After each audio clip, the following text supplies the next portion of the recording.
that much. It would be very interesting. But once again, it's not too out of the realm of possibility due to region swapping being a thing. We have 2 Australia New Zealand players currently in HGC Europe. We have an ex-HGC European Pro player currently looking for a team in the NA Open Division. Yeah, and we have, of course, Jay Schritte making his way from the South American region into NA and actually performing admirably well with his team Space Station Gaming. Yeah, it's only really Korea and China and that particular area that doesn't seem to do too much trading.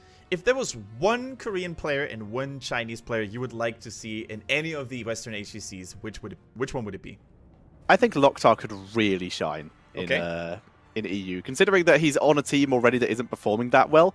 Throw him into Europe or NA, and I think he is just going to destroy. And for Korea?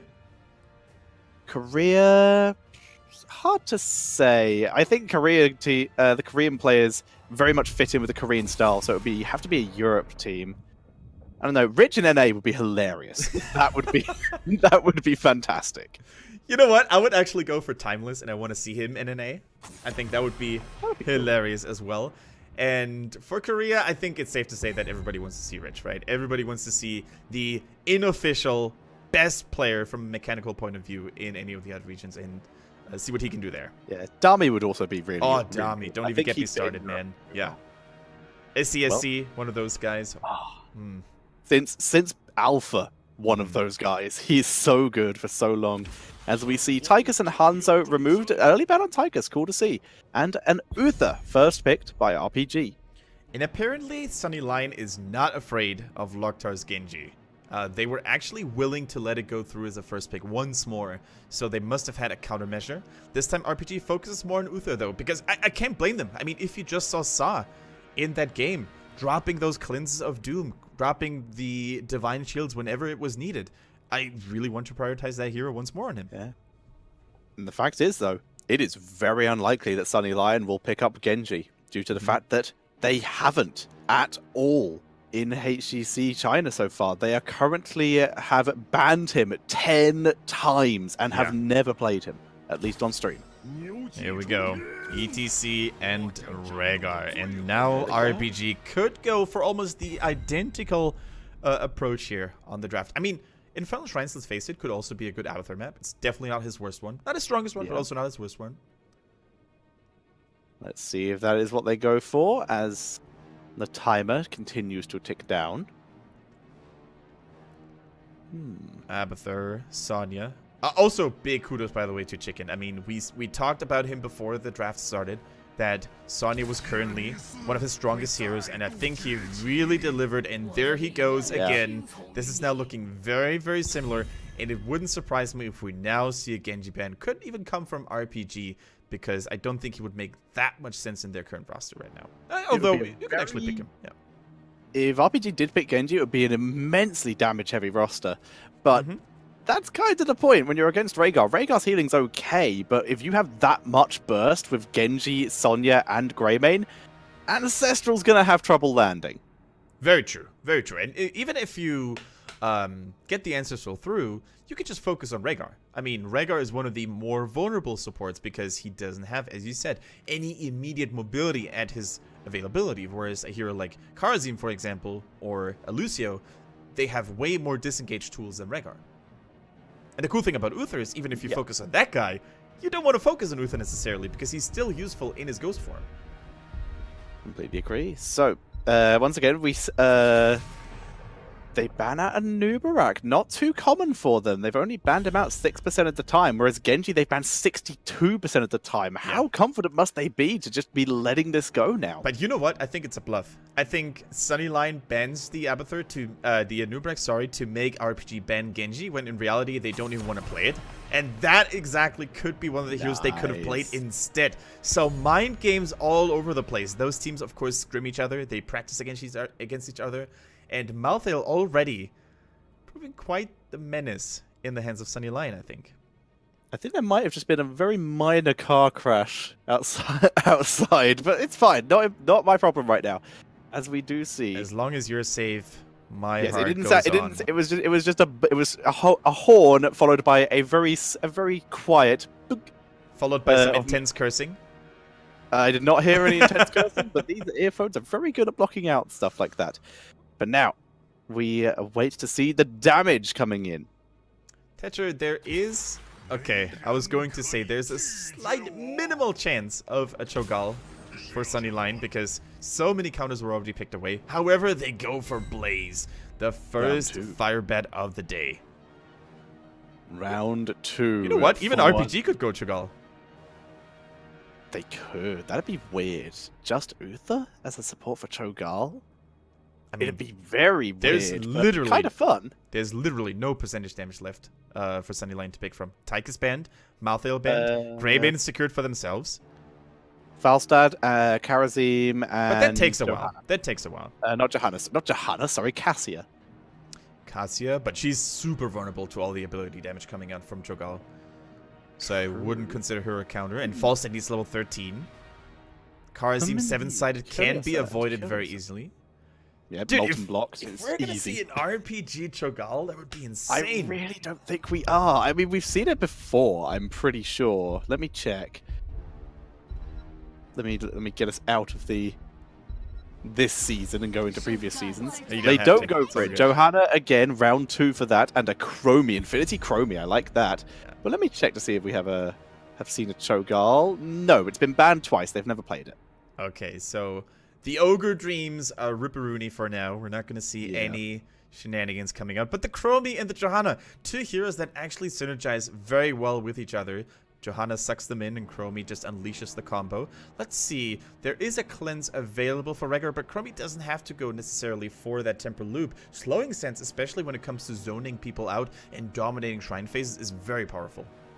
Yeah, and it also makes it does actually lower the value of Blaze a bit. Blaze has 1 mobility ability unless he takes the extra movement speed stim pack at level 1.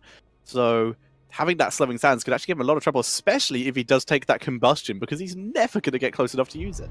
Yeah, and Johanna has such an easy counter to combustion. Like, 1 condemn is enough to cancel it immediately and denying a lot of the damage value. And I don't think we've ever seen combustion in China on camera. Up to this point, whenever he was picked, it was bunker exclusively. Oh, the first ever Sunny Lion Genji. They have played it 0 times and banned it 10. And finally, they bring it out. You know what? Whoever plays the Genji is going to be under a lot of pressure, man. If you played for the first time and you've never played it before, and you've always banned it out before because you didn't want to play against it, I'm not sure if you can learn that quickly. I'm not sure if you just flip a switch overnight and then, bam, you're a Genji team. Yeah, just that you pick up Genji for the first time. Yeah, I'm a Genji main now. That's how it works. Maybe whoever is going to play it for Sunnyline watched a lot of Genji videos, fell asleep to it, and you woke up next morning and was like, I could do that too now. I'm ready. Okay, so here's the thing. This match right now is not going to change the scores in any way. If there was a time to test Genji, it would be now. Yeah, you've got nothing to lose, actually, it would be in scrims and practice and Hero League. But at the time to test it in Pro Division, it would be now. Yeah. Sunnyline, they've got nothing to lose. They can't catch up to So anymore, but they also can't drop down to RPG and the other teams anymore, like Time Flow. So why not give it a shot? Why not give it a try? Take the results as data for the future games to come. Let's see who's going to play it. Considering this is the first official Genji they have played, we can actually change up the classic of is that a pro Genji to is that a noob Genji? Is that a new Genji? Let's find out. We see it is Phoebe D here on the preview screen on the right-hand side. Phoebe D for the very first time making his debut on the Genji. Right, man. Ladies and gentlemen, we're preparing ourselves to get onto Infernal Shrines. Sunnyline versus RPG. Game number 2. Here we go. On the left-hand side, we see the men in blue. RPG with Chicken on the Sonya again. Wang plays Johanna once more. We see Sao and Uther. Infinity on Chromie, excuse me. And Loktar on the Greymane. And on the right-hand side, it is going to be Sunny Lion. Jaina was AFK in base, but he's back. Pow! Playing the Rhaegar. Jaina once again on Gul'dan. Phoebe D. The pressure's on that Genji C on ETC. And Eustia returning to the Blaze. And, you know, Chicken just likes to do chicken things, man. He takes the shot of Fury at level 1, providing him with instant fury if he needs to. And not really going for block, not really going for the war paint. Shaking things up with his talent builds today.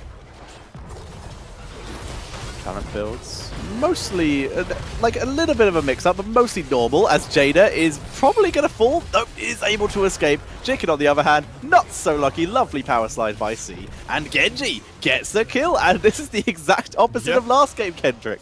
This is the exact opposite. Sunny Lion is turning things up here, and in a classic China fashion, both teams not willing to back down anytime soon. And Jicken fell victim here. Just like Greyman, I think.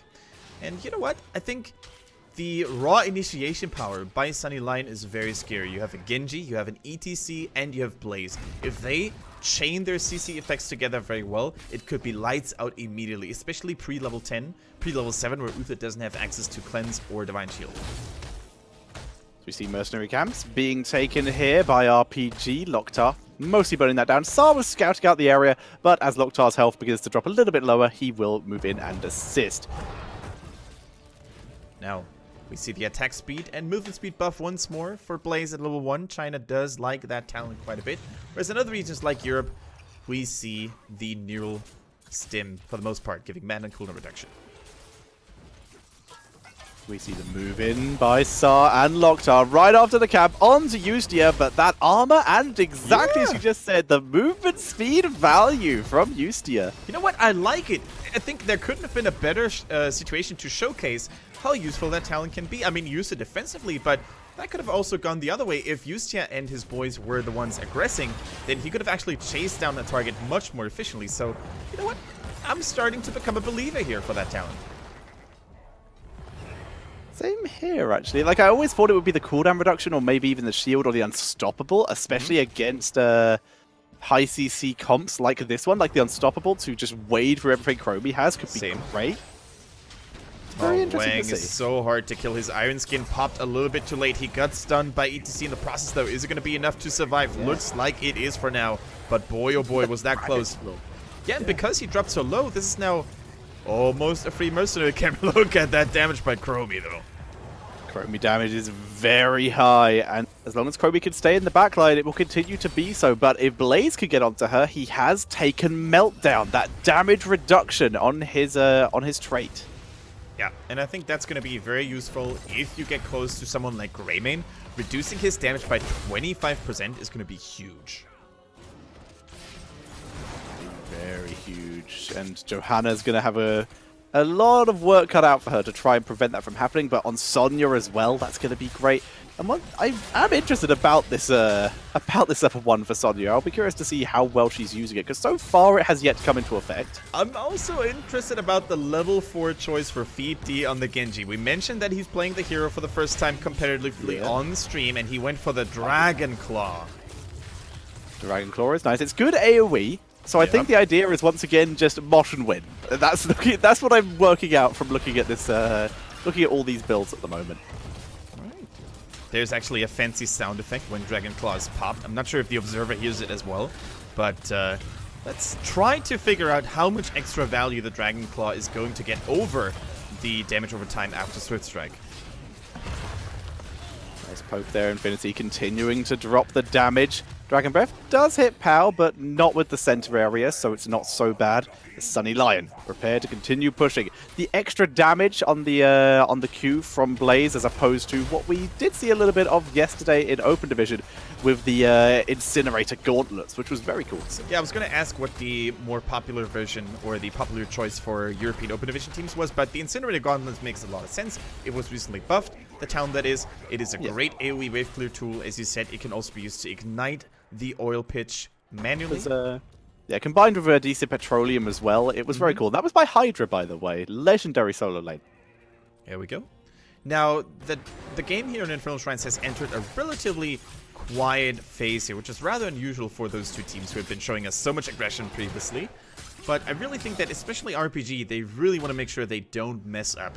They really want to make sure that they get their first win of the season to really make themselves proud and make their fans very happy. So we have the perfect defense, standard for Genji, but combined with Dragon Claw, it does begin to bait into the the level 20 and level 16 talents that can let Genji just sort of jump into an enemy team and win the game with an E. I haven't seen a Zanshin level 20 choice by Genji's in a long time. And you know what? I would like to see it at some point, but I don't think it's going to happen. Me neither. I've never seen it outside of Brax's holdout, so yeah, I'm pretty sure we won't see it this time. No, but you raise a really good point. Like, Dragon's Claw, of course, requires Genji to deflect the damage in order to charge up, and with the perfect defense at level 7, you're definitely going to have a lower cooldown on your deflect, so your Dragon Claw will trigger more often, so it's definitely a cute little synergy going on between those two talents. Exactly. It's nice to see Pow hovering around. Nice stun onto Phoebe D, who moves in, deflects, and takes nothing as everyone was running away. It's almost like playing against Varian right now. You don't want to attack Genji when he deflects, just like you don't want to attack at Varian after level 7 while he parries, because you will give him cooldown reduction. We see the rotations, another aggressive play by Sunny Lion. The opposite of last game, once again, much more aggression coming in. We also don't see combustion, by the way. It is that bunker. Some good old bunker plays. It did get its shining moments yesterday when it was actually used by, I think it was Soap from SPT, who used it as an escape pod, basically, where he was body blocked to the death, and the only thing that was saving him was a quick relocation after exiting the bunker. Yeah, because the bunker drops down in front of you. It does not drop down on you, so you can actually use it to escape body blocks. It's very cool. Cool indeed. Now Wang under a little bit of pressure here, but they know exactly. They have much more respect now of the tanky Johanna played by Wang. Still needs to be careful, though, not to abandon his teammates. As a Johanna, the most important thing you need to do is stand in front of your squishies, stand in front of your bruisers all the time, if possible. Vision game by Chromie, seeing this rotation from Jaina and Justia. Pow and Phoebe D in quick response following up. ETC needs to come down to his team here. They are posturing around this objective, and if RPG were to pull the trigger, then that would be disastrous to not have ETC there. This time, no stage dive, by the way, so ETC cannot afford to go for those same sneaky global plays as in game number 1. He goes in, heals himself up with a nice proc ruck. Now we see Chicken go in, healing and leeching.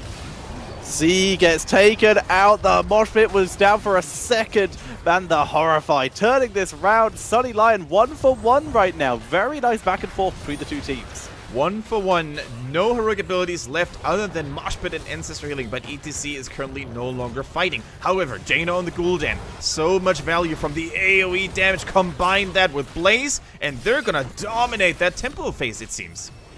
Phoebe D dueling with Chicken. Chicken coming out a little bit on top here. Yeah. Phoebe D vaults backwards into the objective, helping his team clear that up. It's pretty close between the two teams, but the damage output, like you said, from Jada, should guarantee this for Sunny Lions. Yeah, and Sunny Lion, by the way, they're relying on the good old Disco Inferno once more. Blaze and ETC, with the mosh pits currently not really being deployed because he was eliminated so quickly in that last team fight. But the potential is there. If one good mosh pit goes through, and C had a couple of those yesterday, they're going to have some outstanding AoE clearing potential. And we're seeing the aggressive move forward by Sunny Lion, because like I said, that mosh pit's still available. They could try and go even further with this. Punisher's still very healthy, and if you want extra damage added to your mosh pit, an Arcane Punisher is a wonderful addition. Oh, he's the perfect match to your Crispy, so let's see how that's gonna go. Slowing Sand is such a formidable tool to keep them at bay, though, while the Purple Punisher still continues to unload all of his damage onto the blue buildings. I'm not sure if they can already go for a keep, although level 13 is They're Toucher. trying. Yeah. They have level 13. They're moving forward. If they can get the kill, that'd be great. Bless Shield to give the escape. Horrify to zone everyone out. That poison, Divine Shield having to be used because the corruption damage is just so high. And still, no mosh pit to be used. There's the bunker to give everyone some armor. And they... Oh, no. I don't know if you saw that. I know exactly what happened. ETC pressed R to exit, and he popped a mosh pit. He double tapped. Oh, so for those who don't know, for starters, a bunker is one of the most powerful abilities. There is actually a really good micro trick you can do with it, where you get in the bunker and then get out the bunker over and over again and just shoot the fire streams. It also sets your 25 armor every time. The problem for that is the button to get out of the bunker is R. So if you accidentally double tap R to get out the bunker, you use your heroic. I would love to listen to Sunny Lion's team communications now. I wonder if C would actually mention it, or if he would just play it cool and be like, no, I'm not going to say it. Nobody's going to mention it, you know? Yeah. And if somebody was asking, then I was trying to use the last team fight, didn't work out. Yeah, I just like the idea of him just saying, I thought they had a Zeratul. Thought they had a stealth hero. But no, it's a disastrous mistake, unfortunately, and as such, Sunny Lion are having to play so much more cautiously. I don't know if RPG would have seen it, though. I think they would have, because there was a minion around there. All right. Fortunately for C, I think the next really important team fight is not going to take place before his cooldown comes back. So I think he should be all goody in a hoodie, but yeah, let's see. Is it possible to... I know you can rebind separate abilities for different heroes. Is it possible to rebind exiting bunker? I'm not sure. I'm pretty sure it can't be rebound because it's basically the standard R key and you can't assign hero-specific new hotkeys, right? Nice Blessed Shield, turning around. Nice bunker from Blaze, completely dodging that Dragon Breath for C. Turning around. He's only got 15 seconds left until Mosh, the Dragon Blade, maybe a little bit preemptively popped here. And this time there's no misplay potential because bunker is on cooldown. Nice deflect. Yeah, really nice. And that, of course, charges up the Dragon's Claw for more burst damage. If you think about it, Dragon's Claw, Golden, Blaze, the amount of AoE damage that Sunny Lion can pull off in a couple of milliseconds there, if used together, is just so strong, so scary. DD poking around the area, Jada knocking Chicken back a bit with, once again, great corruption and even some lovely life drain to keep himself healthy, and also it's a lot of damage when you have hunger for power. Very true. 16 is here now for Sunny Lion. Perfect timing because 25 seconds left on the clock for the next Shrine phase. Now Blaze is holding. He takes the fuel leak, by the way, for the first time in China. Now also going with the cooldown reduction. Oh my goodness. HGC barely survives, and that's huge because that means the mosh pit threat still exists. And with that armor and cooldown reduction on the charge, Ustia can seriously help C set up. You can see a lovely fuel leak zoning out the area here. There's the mosh pit on two members, Divine Shield, as Greymane just tries to kill ETC through the mosh pit with that Divine Shield. Not enough to do so, as Sonya the only one to fall. Johanna goes down. Yep. As well. There we go. Got her. That's exactly what Sunny Lion wanted. And once again, spectacular, crispy ring of fires here. The ETC Blaze Golden Synergy is wonderful. Behold, and Genji isn't done just yet. There goes the Dragon Claw, and no deflects here to finish off the Chromie. By the way, is that a new animation by Genji when he pops the Dragon Claw? I don't think I ever saw him do that. No, it's got the little circle around it, if that's what you mean. Okay. Little slice. Been like that for a while, as we see Jada being the one left to take this objective. A lot of AoE, but gonna have to drain a lot of these things to keep him alive, as he didn't take the reset on the drain, instead taking the consumed soul. You can even take a health stone if you're really dropping very, very low and you can soak any of the sap. Oh, okay, he did. Never mind. Oh no, sorry, I thought you meant the talents. Yeah, I realised you meant as in take the health stone as if it's it was a sports drink or something. Delicious health stone, the drink of champions, as Jada moves in with the rest of the team. Horrify in 8 seconds. That makes this push very scary.